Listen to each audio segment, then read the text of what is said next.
Kamu suka ngerasa minder, gak pede, takut ngomong sama orang, atau bahkan mungkin kamu suka ngebandingin diri kamu sama orang lain. Oh my god, please stop, karena aku juga pernah ngerasain hal itu, sampai akhirnya aku bisa ngebuktiin kalau kepercayaan diri itu bisa diubah. Ini bukan sulap sih, tapi ini adalah sebuah proses yang nyata. Hai, aku Cobita, welcome to my YouTube channel. Aku akan berbagi tentang hal-hal mengenai self-development. Aku bakal ngajak kamu berprogres bareng aku. So, kalau kamu mau berprogres bareng aku, jangan lupa di-subscribe dan diaktifin notifikasinya biar kamu selalu dapat info terbaru dari aku. Balik lagi ngomongin soal kepercayaan diri, ngomongin soal minder. Dulu aku tuh orang yang cukup minder. Aku tuh ngerasa ya, aku tuh nggak terlalu bisa ngomong, aku ngerasa nggak terlalu cantik untuk tampil, dan bahkan aku ngerasa nggak penting banget buat didengerin. Dan aku sering banget ngeliat teman-teman aku tuh kayaknya keren-keren banget, berani-berani banget gitu ya buat speak up, buat ngomong. Dan aku ngerasa kayaknya aku nggak bisa kayak mereka. Sampai akhirnya aku tuh makin down, makin mundur, makin ketinggalan dari teman-teman aku ini. Dan aku mulai berpikir, kok kayaknya gue begini terus tuh malah jadi jauh ya. Jauh dalam artian tuh teman-teman aku tuh udah sampai di tahap sana, aku tuh masih di sini-sini aja dengan ketidakpercayaan diri aku ini. Dan aku berpikir, apa gue coba dulu kali ya? Kita coba untuk ubah sedikit demi sedikit. Jadi nggak ada trik khusus sebenarnya, aku cuma mulai coba aja dulu. Aku mulai coba untuk ngajak teman aku TikTok ngobrolin sesuatu hal, kita jadiin diskusi, ngomong panjang kali lebar, karena menurut aku ketika kita ngobrol, itu kan makin banyak kosakata baru, dan bagaimana cara kita menanggapi omongan orang gitu ya. Dan setelah itu aku coba untuk speak up, menyampaikan pendapat aku, karena yang aku bilang sebelumnya, aku tuh paling gak bisa banget ngomong, aku ngerasa paling gak penting buat didengerin, tapi ya udah, mau ini penting gak penting, aku harus ngomong. Karena menurut aku, apa yang aku omongin ini gak salah, gak salah-salah banget. Kalau emang ada yang salah ya udah, tapi aku rasa ini emang harus aku sampaikan, biar mungkin ini bisa menciptakan suatu ide baru, atau mungkin perbaikan gitu ya.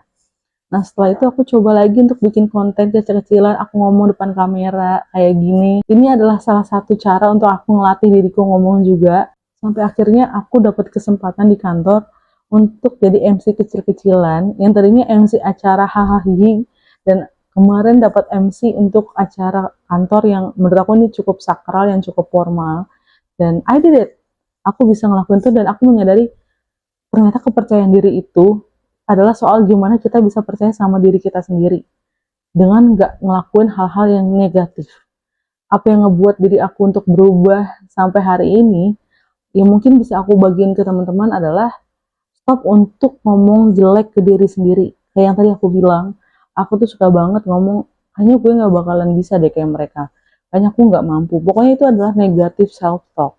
Coba kamu ganti dengan positive self-talk yang bilang, kalau misalkan kamu ngerasa salah ketika ngomong, kamu bisa bilang, oh ya udah nggak apa-apa, gue lagi belajar. Oh ya udah, nanti bisa diperbaiki.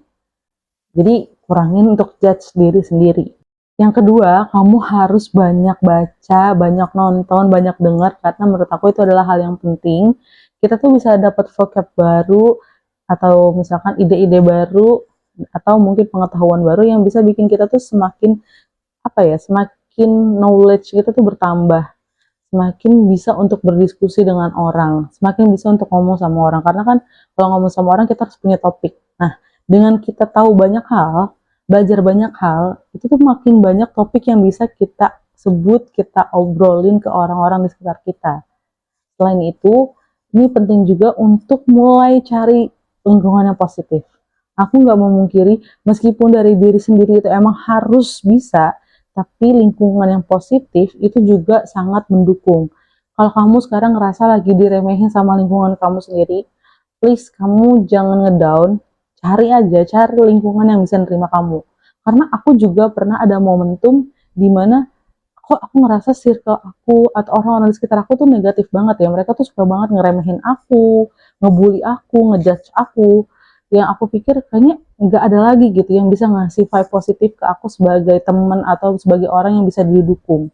Akhirnya setelah aku cari-cari, setelah aku coba menemukan, ya ketemu. Akhirnya aku bisa menemukan itu, aku bisa berkembang, dan ya sekarang alhamdulillahnya makin pede lagi untuk bisa ngomong sama orang. Jadi lingkungan kemarin itu cuma salah lingkungan aja. Dan yang terakhir, ini penting banget. Ini adalah salah satu hal yang sebenarnya masih suka bikin aku dar gitu ya. Kayak ngerasa nggak pantas atau ngerasa nggak jauh lebih baik. Apalagi yang namanya kalau bukan ngebandingin diri sendiri sama orang lain. Sebenarnya yang harus diganti mindsetnya adalah bandingin diri kita hari ini sama yang kemarin. Udah sejauh apa kita melangkah, udah sejauh apa perubahan itu terjadi dalam hidup kita ketika kita ngeliat diri kita yang kemarin.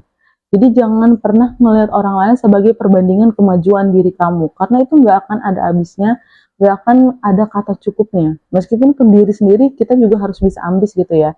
Tapi seenggaknya dengan ngebandingin diri sendiri kita di hari ini sama kemarin, itu bisa ngajarin kita lagi untuk lebih bersyukur, untuk lebih aware sama diri sendiri, lebih sayang sama diri sendiri.